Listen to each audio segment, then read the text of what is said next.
Pinky, Surekha madam, या ना, या या या. तशी मला काही गरज नाहीये पार्लर मध्ये यायची, पण आता तू बोलवतीयस ना म्हणून मी येते. मुळात माणूस एवढा सुंदर असताना आहे ना, त्याला गरज नसते का सतत सतत पार्लर मध्ये जायची. हा, एकदम खरंय तुमचं. हो, तुमच्यासारख्या सुंदर बायकांना काय गरज पार्लर मध्ये जायची. मी काय म्हणते, तुम्हाला जर काय करायचं नसेल तर मग जावा घरी. चुकू चुकू. असं कसं? आता आलीच आहे तर काहीतरी करून जात्या, नाही तर तुला वाईट वाटायचं. नाही नाही, मला कशाला वाईट वाटेल. मला अजिबात वाईट नाही वाटणार. जावा. अगं पण मला वाईट वाटतंय ना. जास्त नाही, छोटस मोठस काहीतरी करूया ना. म्हणजे facial, massage, pedicure, manicure, eyebrow, छोटस काहीतरी. तर एवढं सगळं करणार आणि 1 रुपया बी निघायचा नाही हिच्याकडनं. काही म्हणालीस का? कुठं काय? काय नाही. चला चल मग लवकर फेशियल कर. असं फेशियल करशील ना की आमचे हे नुसते बघतच राहिले पाहिजे माझ्याकडे, नाही तर आमचे हे नुसती आपली ड्युटी ड्युटी ड्युटी. मला अशी रेडी कर ना की मला बघून हे ड्युटीच विसरले पाहिजे. मग एक काम करते, सगळ्यात आधी ना आयब्रोज करते. हा चालेल. ती वाड्यातली मुंबईवरून आलेली पोरगी दिसत नाही. नाही म्हणजे तिला घ्यायचं ना मदतीला. ती गेली तिच्या घरी लगेच. हा, अहो गेली ते बरं झालं. डॉक्टरांच्या माग लागली होती. आमच्या यांच्या पण मागे लागली ती. काय? जामकर साहेबांच्या मागे लागली? हो. चुकू चुकू. ती खरंच गेली का मुंबईला? हा, म्हणजे गावातल्या लोकांनी डॉक्टरांनी तिला हाकलून लावली इथून. तुम्हाला भेटायचं असेल तर तुम्ही मुंबईला जा. ती मुंबईला गेली, आमचे पण मुंबईला गेले. बाई, माझं तर नशीबच फुटलं. संसारच मोडला माझा. बाई. आओ ताई. झुंक. डॉक्टर, डॉक्टर, डॉक्टर, लवकर या डॉक्टर. डॉक्टर. हे का त्या बाय भेलूच्या नावाने घसा फाडतीयस? काय काम आहे त्याच्याकडे? मला डॉक्टरांना भेटायचंय. का सुखानं जगू वाटना बाई तुला? अगं त्याच्यापासून लांब राहशील ना त्यातच भलं आहे तुझं. अहो काय बोलताय? देव माणूस आहेत ते, तेच माझा संसार वाचवू शकतील. लोकांचा संसार रस्त्यावर आणले तर मुडद्यानं झाली तरकट त्याची. तुला जर तुझा संसार टिकवायचा असेल ना तर त्याच्या नादाला लागू नकोस अजिबात. जर लागलं दार त्याचं मोड बसवलं भिताळा संग. काय झालं डॉक्टराचं? बाजूला का बोलवलं?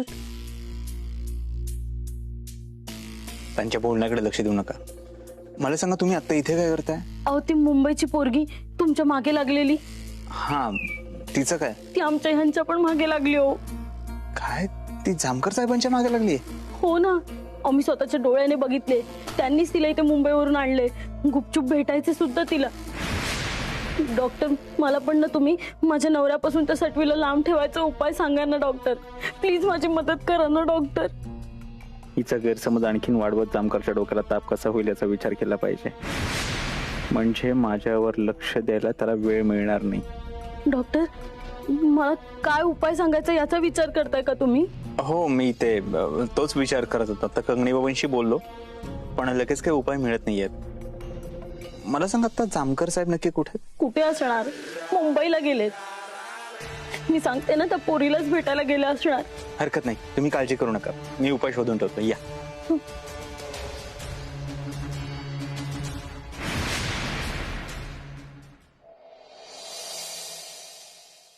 डॉक्टर आनंदजी कुठे आहेत?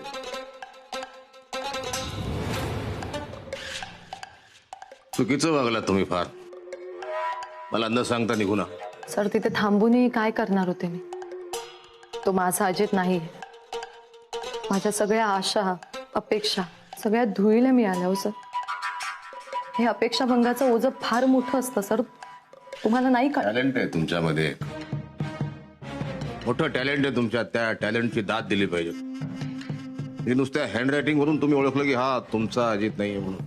नाही सर, फक्त हँडरायटिंग वरून नाही सांगत आहे मी. त्याचा स्पर्शही मला परका वाटला. अहो, त्याच्या डोळ्यात मला ओळखीची खूनही दिसत नव्हती.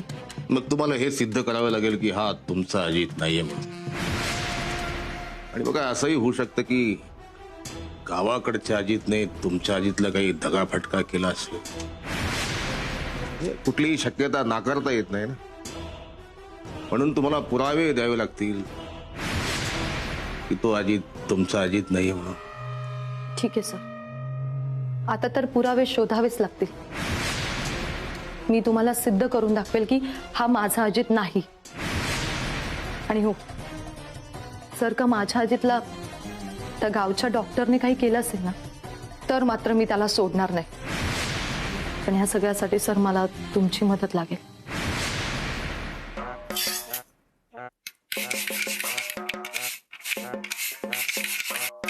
अक्का, काय ग मंगले? काय सदा न कदा माझ्या नावाच्या घुगऱ्या खात असतीया? अहो ती जरा गहू निवडायचं होतं, दोघींनी काम केलंस ना लवकर झालं असतं बघा. अगं आय आय आय आय आय आय. पाकंबर कामातून गेली बघ, गुडघं बी लय दुखत्यात. बया मंगले, माझं काय खरं नाही बघ. बया मला नाही वाटत खाली बसून एवढं कष्टाचं काम माझ्याच्याने होईल. तुला कामाची ना धामाची, भाकरी खाते नियमाची. कुणी बी वाईट काम सांगितलं की माझं ही दुखतंय आणि माझं ती दुखतंय. तू कवा सरळ असतेस ग? तू मला एवढं बोलती, तू स्वतः तरी काय काम करते का? अगं तुला घातलं नेऊन डबऱ्यात, माझं कामाचं काढतीस वय ग? एवढी मोठी झालीस का वय तू? हा अगं मी माझ्या वेळेला मस्त काम केलंय, 24 तास राबले आणि तू माझं काम काढतेस वय? अगं तुला जनाची ना मनाची तरी लाज पाहिजे जरा. गप इथं घाऊ निवड, नाही तर चालती पड बघू इथनं. अरे तुझा माझ्यावर जीव नसेल ना, तर बी माझा लय जीव आहे बघ तुझ्यावर. चला मंगलाबाई, द्या निवडते खाऊ. या बसा. मंगले, तुला सांगते ही काम वस्तूवर जर हिथनं उठली ना तर मला हाक मार. तिच्याकडे बघतीच बघ मी चांगलं. वयात त्या जरा माझ्यावर ध्यान ठेवण्यापरीस ना स्वतःच्या लिकीवर ठेव. तिच्या डोक्यात बघ ते पोटातलं पोर पाडायचं खूळ भरलंय ते बघ पहिलं. तुला सांगते मंगले, ह्या वाड्यातच काहीतरी दोष आहे बघ. साधा ना कदा काही ना काहीतरी घडतच असतं. सुख म्हणून काय हा वाडा लागू देत नाही. म्हणून तुला सांगते, शानी असशील ना तर हा वाडा इकून टाकू बघ आपण. झाली का वाडायकाची टेप सुरू झाली परत? ही बघा अक्का, तुम्हाला जर इथं राहायचं नसेल ना तर आत्ताच्या आत्ता निघून जावा इथनं. तुझ्या सुनेला बघ मी किती जड झाली आहे. मला हाकलून द्यायची भाषा करते ती, जशी काय मालकीणच झाली ही वाड्याची. अगं तुला भरली रागात पिती तुला. अगं तुझ्या तोंडात गरमागरम खळवतून तुझं तोंड बंद करीन बघ मी समजा ऐकलंय बघ. तुझ्या डोक्यात अजून हे वाडायकाचं खोळ गेलेलं आहे वाढतं. अगं आहे, अगं बाबूच तुझा हाल मला बघवत नाही ना, म्हणून मी वाडा ऐकायचं म्हणले. बाय तुला माहितीये ना, एवढीशा एका पैशाची सुद्धा मला हाव नाही. अगं तुला भरली रागात पिती तुला आली पटकी. तुला जेव्हा बघावं ना तेव्हा पैशाचा विचार करत असते. पैशाशिवाय दुसरा विषय नाही.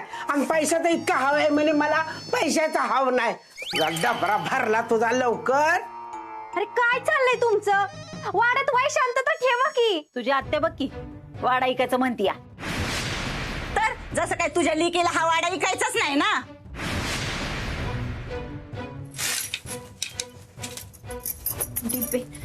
डिंपे मला वचन दे, माझी शपथ घे, वाडा ऐकायचं मनात आणणार नाहीस.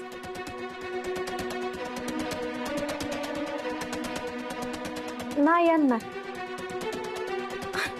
आणि ही पोटातल्या बाळाचा बी कुठला वाईट वंगाळ विचार करणार नाहीस. नाही करणार. तुझ्याकडनं हीच अपेक्षा होती बघ. माझ्या मनावरचं लई मोठं वजन हलकं केलेस. माझ्या पण डॉक्टरांकडनं काही अपेक्षा आहे ती, आणि त्या पूर्ण होईनात. कसं सांगू तुला? ठीक आहे, मी आराम करते, पण आता वाय शांतता ठेवा आणि दिलेलं काम करा. नुसतं फुकट खायला पाहिजे.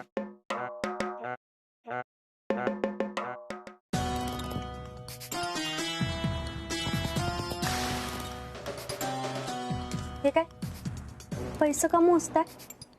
बाहेर निघालोय मी. बाहेर कुठं? फुलचंदचा पत्ता लागलाय. काय? आणि तुम्हाला कसं समजलं? जामकरची बायको तिने सांगितलं मला. जामकर आनंदीला भेटायला मुंबईला जातो.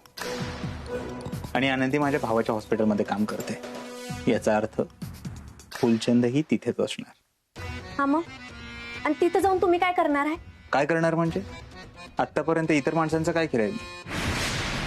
तो जामकर नक्कीच त्याला बरं करण्याच्या मागे असणार, आणि तो जर का बरा झाला तर आपण नाही वाचणार. म्हणून मी त्याला मारायला निघालो. बाजूला हो. तुमचं काय चाललंय तुम्हाला तरी कळतंय का डॉक्टर? किड्या मुंग्या मारल्यासारखं माणसं मारत सुटलाय तुम्ही. अहो, त्या फुलचंदला बोलता पण येईना ना, हालचाल करता येत नाही, असं पण तो मेल्यात जमाय. तरी पण का मारताय त्याला? त्याला तरी सोडा ना. त्याला आज बोलता येत नाही, उद्याचं काय? उद्या बघते डॉक्टर. आपल्या होणाऱ्या बाळ डिंपल, बाद झालं. बाळाचा विषय नको आहे. तो फुलचंद जर वाचला तर आपण दोघेही जेलमध्ये असू. तुझ्या बाळाला जेलमध्ये वाढवावं लागेल. चालेल तुला? नाही ना? हो, बाजूला. एक मिनिट.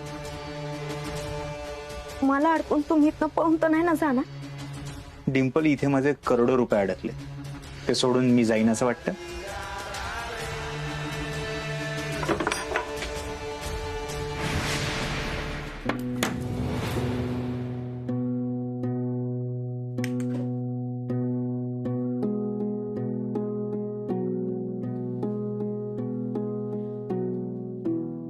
किती वर्षानंतर आले मी इथे.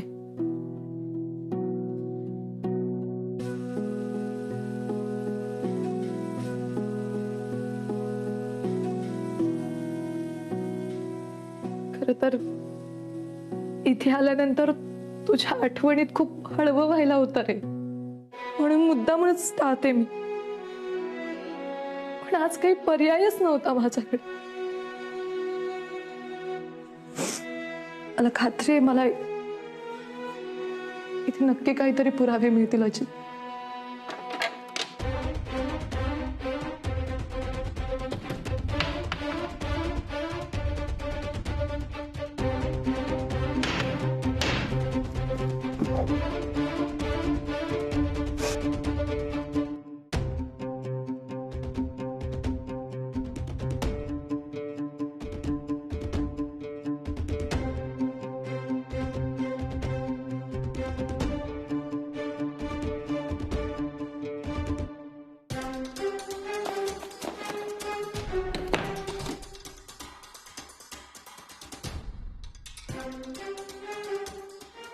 आनंदी,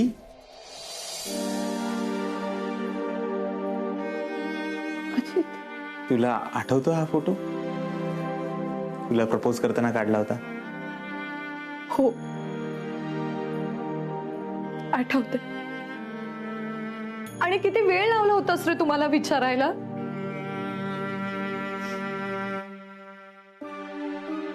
किती दिवसानंतर आपण असं एकत्र भेटतोय. लग्न झाल्यानंतर आपण दूर कुठेतरी दोघेच फिरायला जायचं, जिथे फक्त तू आणि मी असेल. तुला आठव?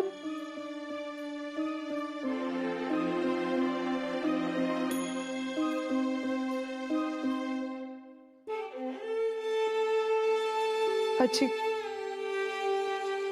तू एकटाच एवढा दूर निघून जाशील असं वाटलं नव्हतं रे.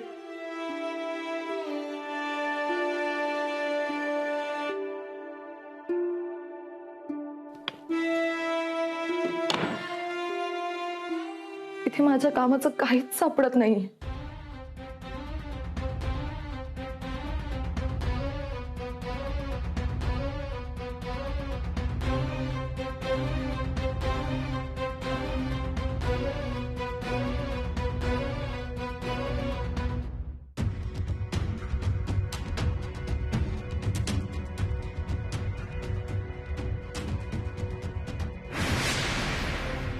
ह्या तर अजितच्या आश्रमात होता लहानपणी, तिथल्या पावत्यात. हां, तिथे अजितचं दत्तकपत्र असू शकतं. तिथूनच आता मला काहीतरी सापडेल. हो, एक मिनिट.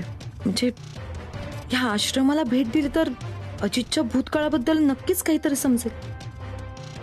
हो, मला तिथे जायला हवं. पावसाचा महिना आहे, कसलं गरम होतं यार. का नाही होणार? सिमेंटची अशी जंगल करून ठेवल्यात मुंबईत. झालं तुमचं बोलून? साहेब चालायचं ना? नाही, तुम्ही थांबा इथे, मी एकटाच जाणार. तुम्ही इथेच थांबा सिव्हिल ड्रेस मध्ये. काय झालं साहेब? आतमध्ये फुलचंद नावाचा एक पेशंट आहे, अतिशय महत्वाचा साक्षीदार येतो. डॉक्टर तो पुरावा नष्ट करायचा प्रयत्न करू शकतो. बारीक लक्ष ठेवा. हो सर. फुलचंदच्या खोलीमध्ये दुसरं कुणीही जाता कामा नये. या बाईकर, तुम्ही पुढे जा, मी आलोच.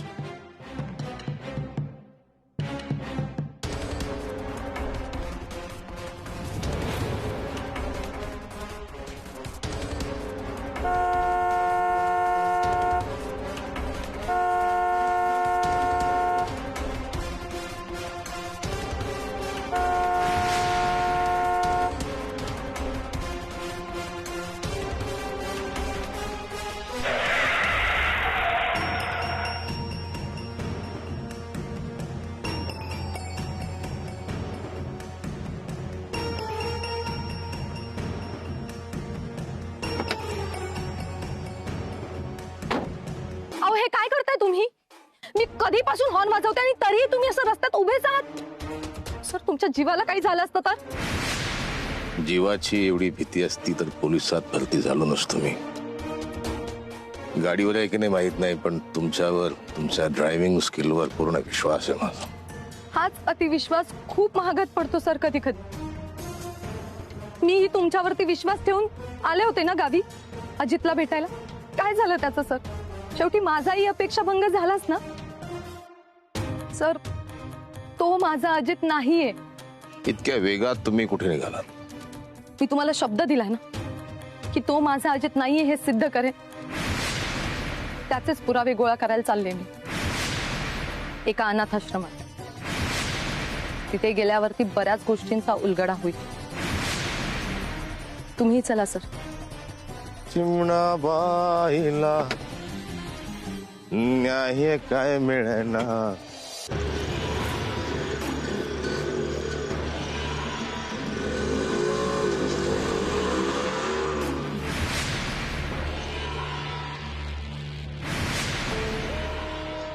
नाही जमणार मला आज घरी यायला.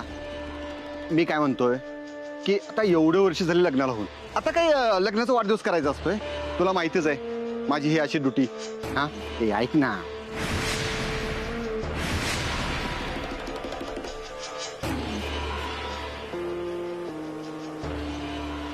ए बायको बायको बायको, आता तुझ्या पाया पडू का मी? हा, कधीतरी विश्वास ठेव माझ्यावरती. हा,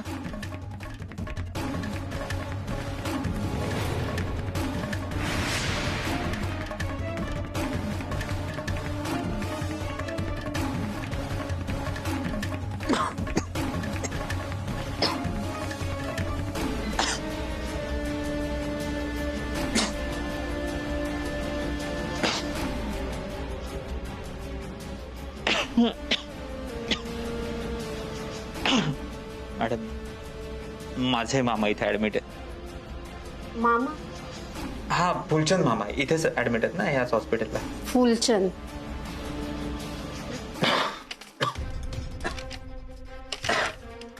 हो आहेत. C16. C16? हो, पण एकदा डॉक्टरांना भेटून घ्या, त्यांची परवानगी घेऊन मगच जा. Okay, thank you. C16 ना? हो. थँक्यू.